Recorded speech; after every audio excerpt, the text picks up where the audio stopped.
do on my run is I look for mailboxes that I can turn into Hope in the Mail art. And this one I can do something with, so I'm going to stop and take a picture.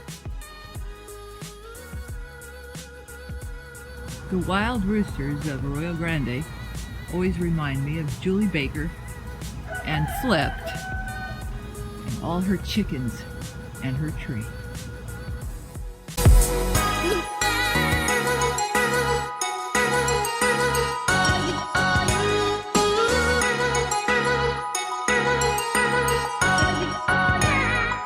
I want you to say hello to, because I'm videotaping us. For my people who visit my vlog, this is the awesome Terry Baez, who is coordinating the Central Coast Writers Conference, and she's doing all these things to get the word out. And so we love her. And anyway, so here we go. I got a surprise package. I got to run and drop it off.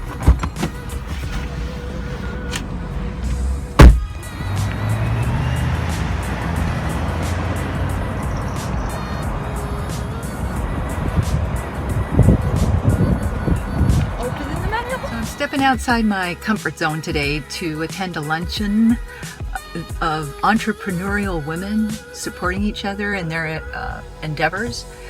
So I don't know anybody here, but I have tried to make a promise to myself to get out and interact with real people more, seeing how I spend most of my time with characters and people I make up.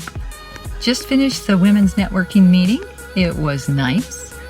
I met a lot of very nice people, entrepreneurial women. They do all sorts of things, from standard things like selling insurance. There's a woman that does a walking food tour, which sounds actually fascinating. And then there was the medium and the animal communicator. And then there was the woman who wrote this book called Hope in the Mail. But actually people were very nice and receptive and seemed interested. It has been an excellent week. And some highlights. I got to sign a contract for listening library audio for Hope in the Mail. So it looks like I'll be doing the audio for the book, and that'll come out at the same time that the book comes out in January. So that's very exciting. I also got mail, and I selected a couple of the highlights, which I love.